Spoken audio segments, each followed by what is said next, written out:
a sense that these are really important to individual students. They've come up with the topic and how they've crafted it.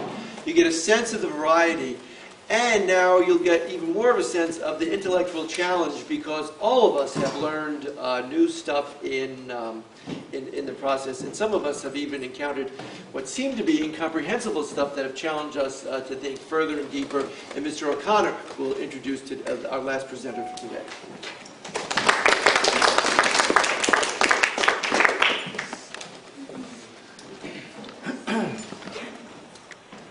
When Kassandra first approached me during her junior year and asked me if I would advise her on her senior project on Latin America's famous boom generation, I was delighted and apprehensive. I was happy, of course, she had such an interest in the great Latin American novelists of the 1960s and 70s, but I was worried it would be too much work. Even one of the novels that created the Latin American boom generation would be enough to study for a year. Where would Kassandra even begin? And that's when I found out that Cassandra Thatcher is fearless. Absolutely fearless. Because she chose, of her own free will, to begin with Julio Cortázar's Hopscotch. Now understand, this gives Kassandra some very serious bragging rights. In the Spanish-speaking world, when you say I've read Hopscotch, it's like saying I've read Moby Dick twice. Or it's like saying in France, I've read all 3 volumes of Proust. Or Carlos Fuentes himself called it the Spanish Ulysses. When I began to reread it myself for the first time in some 15 years, I was only 10 pages into the novel when I said, oh God. This is way more difficult than I remembered. Kassandra proceeded to read Hopscotch in 6 weeks, and throughout the course of this year she has written 40 pages of analysis about it. She proved that she was the equal of one of the most difficult novels, not just in the Spanish language, but in any language. I could not be prouder of Kassandra Thatcher.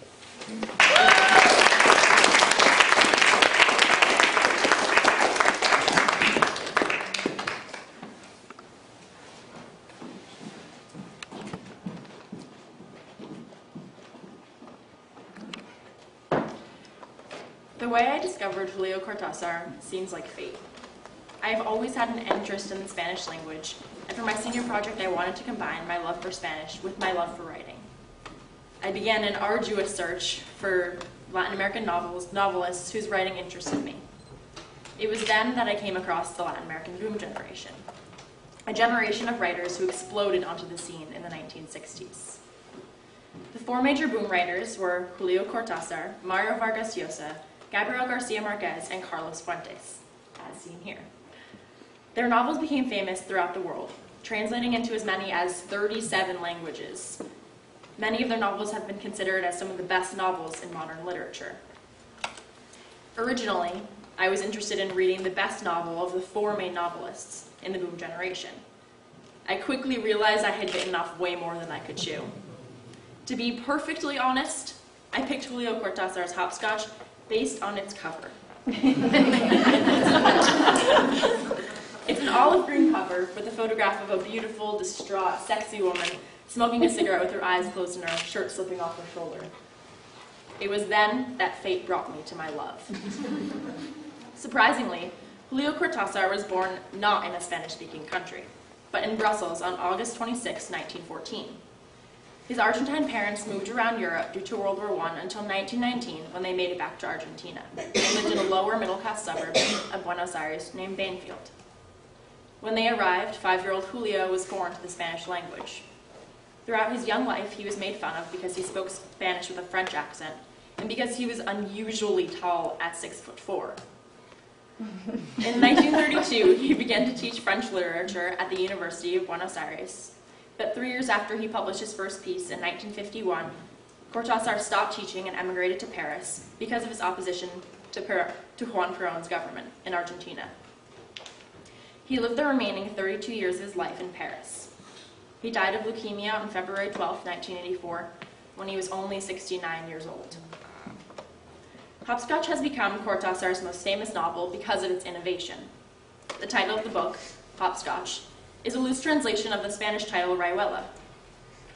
Rayuela is a child's game, similar to Hopscotch, in which you start on Earth, La Tierra, and have to jump from square to square until you reach heaven, El Cielo.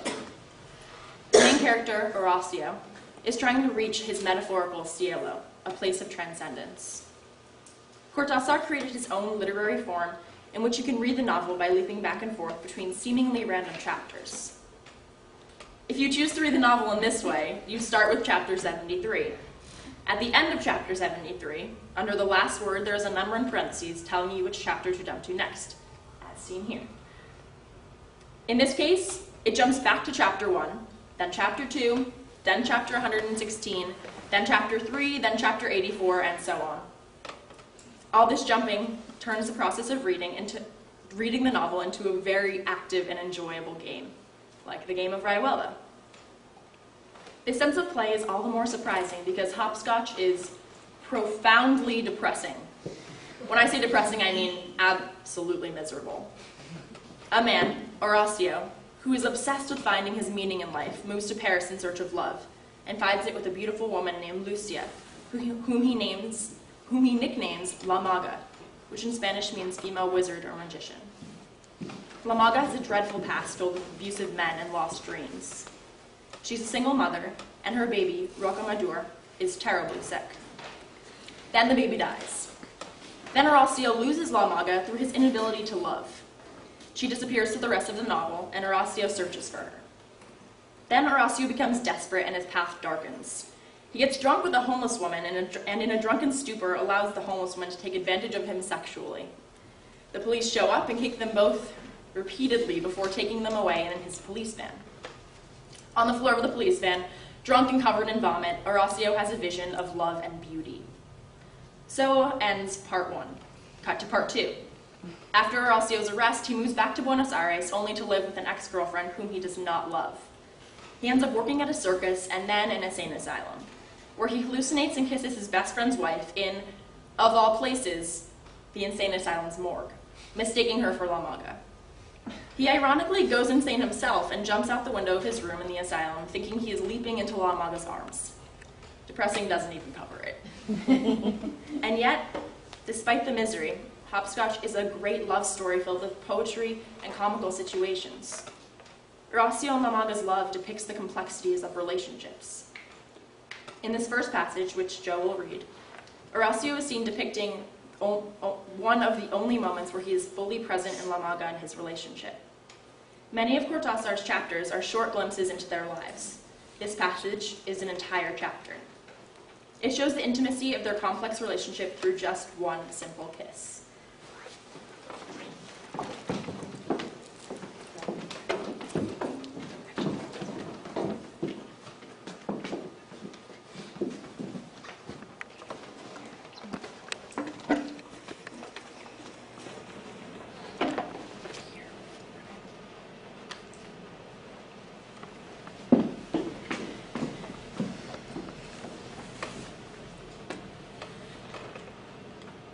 I touch your mouth.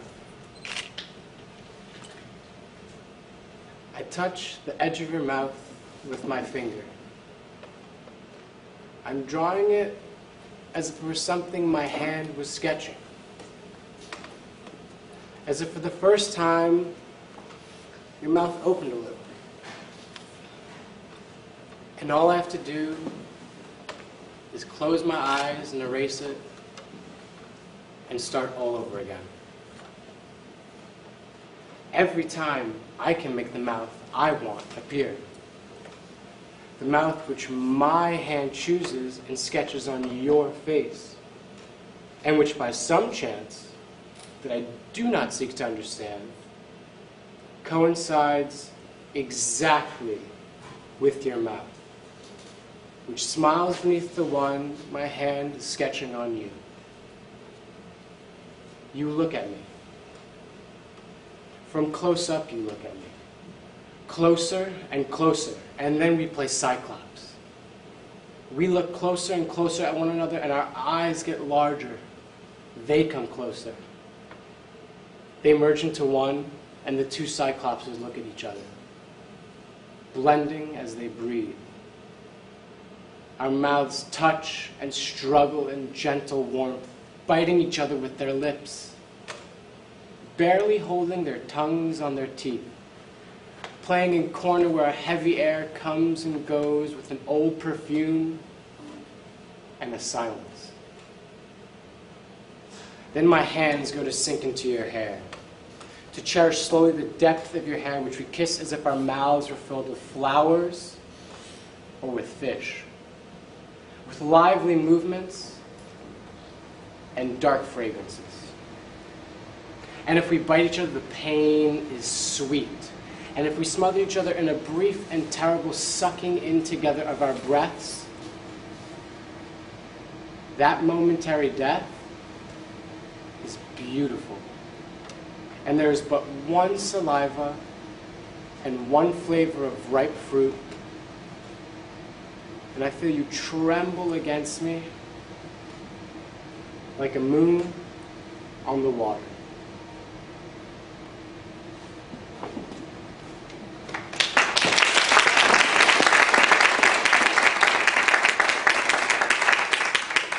They're just going to stay here when I read the passage. So this next passage, for Sophia, is written by La Maga to her infant son, Rocamadour. La Maga has already left Horacio, and Horacio has found this letter after searching through her belongings in an attempt to discover where La Maga has gone. When the letter was written, Rocamadour was alive and living far from La Maga. But when Horacio finds the letter, her son has already died. There's something called time, Rocamadour. It's like a bug that just keeps on walking. I can't explain it to you because you're so small, but what I mean is that Horacio will be back any minute now. Shall I let him read my letter so that he can add something too? No, I wouldn't want anyone to read a letter that was just for me either. A big secret between the two of us, Rocamadour. I'm not crying anymore. I'm happy. But it's so hard to understand things. I need so much more time to understand just a little of what Horacio and the others understand right away, but they understand everything so well, and they can't understand you and me. They don't understand why I can't have you with me, feed you, change your diapers, make you go to sleep, or play with me. They don't understand, and they really don't care. And I, who care so much, know that I can't have you with me, that it would be bad for both of us, that I have to be alone with Horacio. Love with Horacio, I don't know for how long, helping him look for what he's looking for, and what you'll be looking for too, Rocamadour, because you will be a man and you too will be searching like a big fool. That's how it is, Rocamadour. In Paris, we're like fungus. We grow on the railings of staircases in dark rooms with greasy smells where people make love all the time and then fry some eggs and put on Vivaldi records, light cigarettes and talk like Horacio and Gregorius and Wong and me, Rocamadour. And like Perico and Ronald and Babs, we all make love and fry eggs and smoke. Oh, you can't imagine how we smoke, how we make love, standing up, lying down on our knees with our hands, with our mouths, crying or singing. And outside there are all sorts of things. The windows open onto the air, and it all begins with a sparrow or a gutter. It rains a lot here, Rocamadour. Much more in the country, and things get rusty. The leaders, the pigeons' feet, the wires Horacio used to make figures with. We don't have many clothes. We get along with so few. A good overcoat, some shoes to keep the rain out. We're very dirty. Everybody is dirty and good-looking in Paris, Rocamadour. The bed smell of night and deep sleep, dust and books underneath. Horacio falls asleep and the books end up under the bed. We get into terrible fights because we can't find the books, and Horacio thinks that Osip has stolen them until they show up one day, and we laugh. And there just isn't room for anything, not even another pair of shoes, Rocamadour. To set down a wash basin on the floor, we have to move the phonograph, but where can we put it because the table is full of books? I couldn't have you here. as small as you are, there wouldn't be room for you. You'd bump against walls. When I think about it, I start to cry. Horacio doesn't understand. He thinks I'm wicked, that it's bad of me not bringing you here, even though I know he wouldn't be able to stand you for very long. No one can stand it here very long. Not even you and I. You have to live by fighting each other. It's the law. The only way that things are worthwhile, but it hurts, Rocamadour. And it's dirty and bitter. You wouldn't like it. You see lambs in the fields or hear the birds perch on the weather vane of the house. Horacio calls me sentimental. He calls me a materialist. He calls me everything because I don't bring you, or because I want to bring you, because I deny it, because I want to see you, because suddenly I understand that I cannot go, because I'm capable of walking for an hour in the rain to some part of town if I know they're showing Potemkin, and I've got to see it, even if the world comes to an end, Rocamadour, because the world doesn't matter anymore if you don't have the strength to go ahead and choose something that's really true. If you keep yourself neat like a dresser drawer, putting on one side, Sunday on the other, mother love, a new toy, the Montparnasse, the train, the visit you have to make. I don't feel like going, Rocamadour.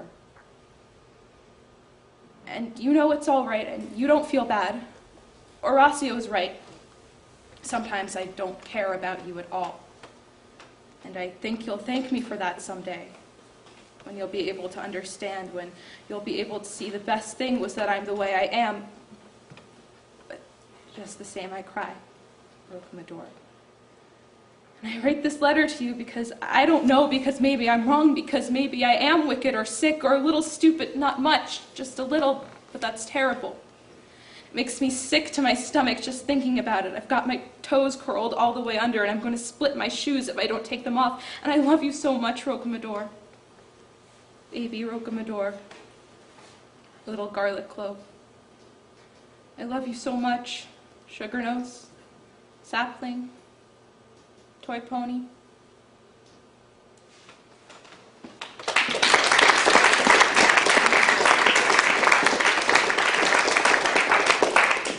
In this last short passage, Horacio was talking to himself about what a mistake it was not to show La Maga his love and to let her leave him.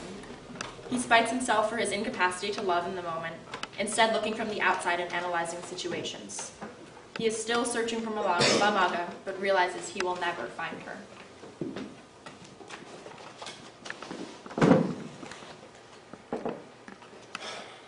But love. Word. Horacio the moralist.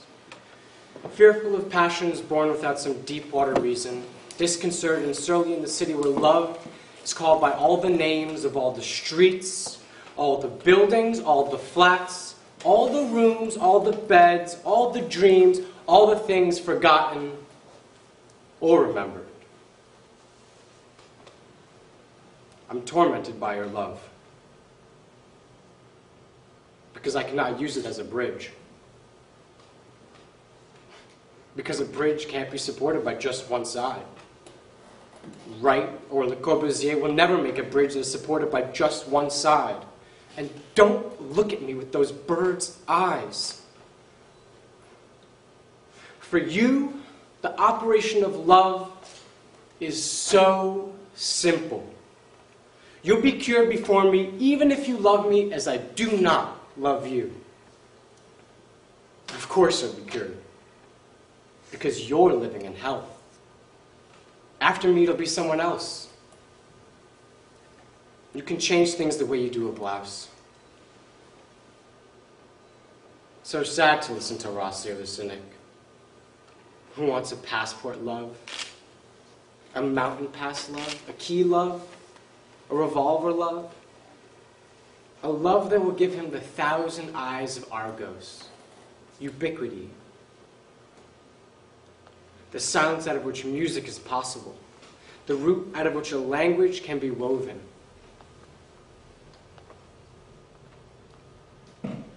Infinite giver, I do not know how to take. Forgive me. You're offering me an apple, and I've left my teeth on the night table.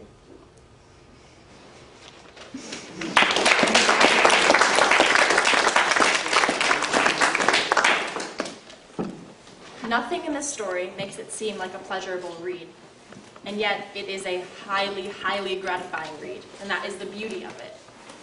Through the power of his language, Cortázar allows us to marvel at this book for its poetry, richness of ideas, and its sense of humor. The words he writes are so beautiful and lyrical, and the situations he puts us in make us laugh because of their absurdity. The language of the novel and the ideas it contains allow following Horacio and La Maga as if their lives are normal, rivets us. We never recognize their insanity because, to us, it reads as the ups and downs in any relationship. This narrative never gives the appearance of a tragic novel, but it is a tragic novel. But it is also a great love story. I would like to leave you all with my own personal writing. Cortázar inspired me in so many different ways, and I've written 6 pieces, but I will only read 2 of them, in which I have been inspired. But first, I would like to thank a few people. First, Mr. O'Connor for being the best advisor in the world, really, the best advisor, and for putting up with me engaging with me in thought-provoking discussions at Cafe Regular. Ms. Cannell for helping me work through my writer's block and being active in my journey through my senior project. My senior project girls and the staff, including, I don't know what else to call you besides the staff, Ms. Fogarty, Dr. Pollock, and Mr. Vitalo, and Mr. Blakely. And Joe and Sophia for doing their best and working hard to help me on my senior project. We didn't like to say how we felt, so we sat side by side. Between 2 crumbling buildings, he watched me dance without fear. My dance became a walk, a stumble, a trip. Spilling to the ground with a thump, I found myself in the other building.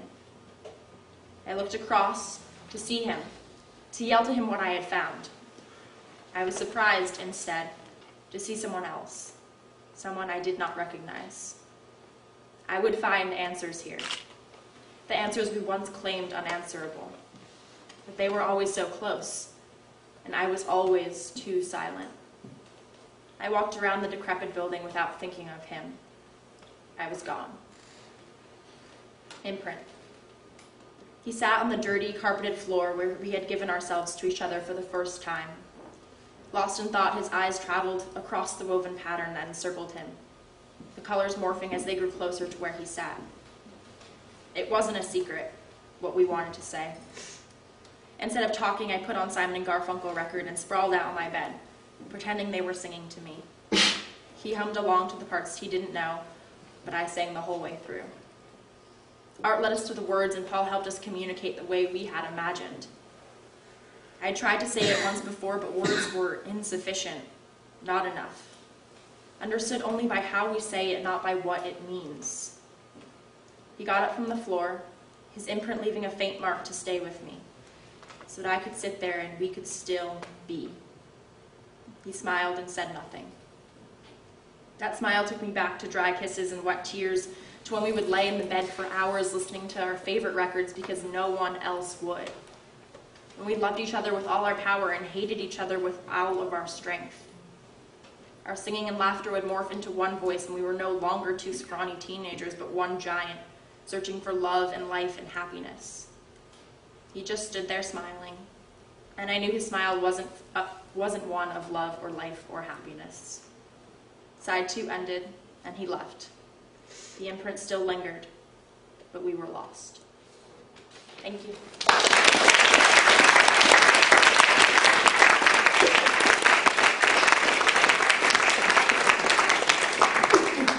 Questions, comments for Kassandra, please, Mr. Chu?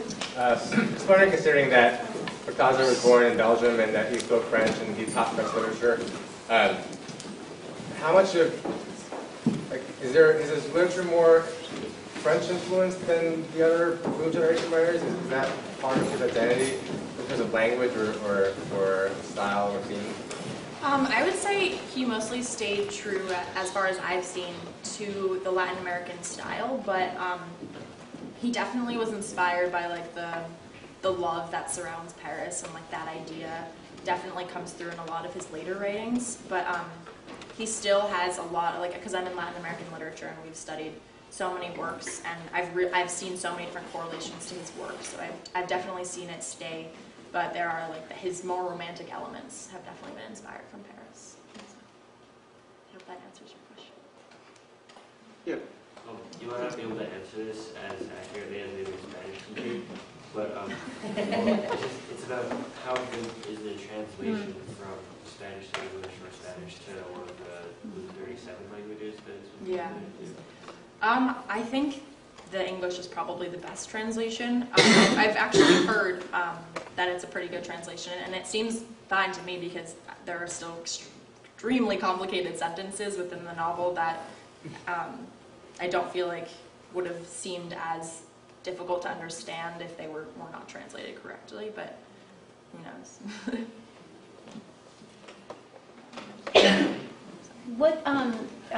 First of all, I thought the readings were so beautiful. It's so hard to read well, so thank you. I'm sure we got some good coaching from the boss here. But, reading your own pieces, I did feel like I was, it was sort of seamless hearing his writing and then hearing your writing. And so that's such a wonderful thing to be able to imitate others' works that, you're inspired by him. Can you name some of the things that went into your own writing that you pulled from his? Well, the first thing I read was actually inspired by a scene in the novel where the main character, Horacio, is living in Buenos Aires again, and he lives across the street from his, on the same side of the street, just the building over from his best friend, so they can see each other from out their windows. And it's too hot out, so he's too lazy because he really wants some mate and some nails because he needs to board something up in his house. And so he tells his friend to put a plank in between the two buildings, and his wife, the one who he kisses in the morgue, travels across the plank, to get to the, and it's this whole scene. And so that one was kind of semi-inspired by that. And then I looked at form more and how he used language to and how he used an image to portray what he was talking about, and that was one of the things I was really interested in.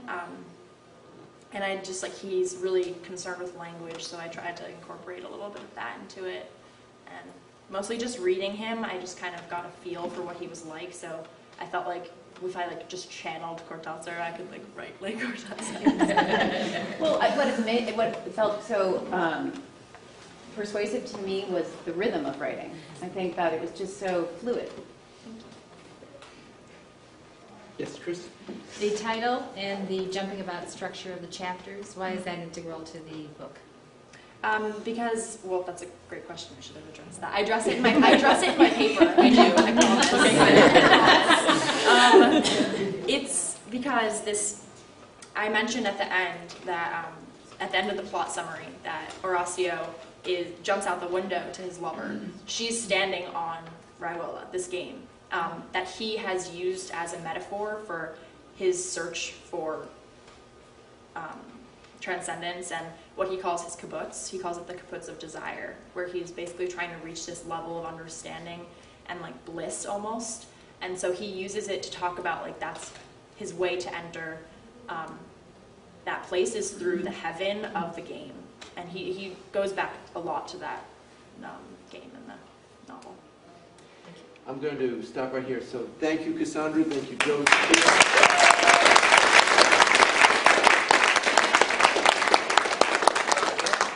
The process of the senior project is the students come with huge, big ideas, and then we work on focusing and getting it tighter and tighter and smaller. And once it's focused, it opens up a whole new world. So I think you got a sense of that today. Wednesday afternoon, we'll hear about Shakespearean adaptations, the poetry of Catullus, and dance therapy. But let's again thank Emily and Kassandra and Gil.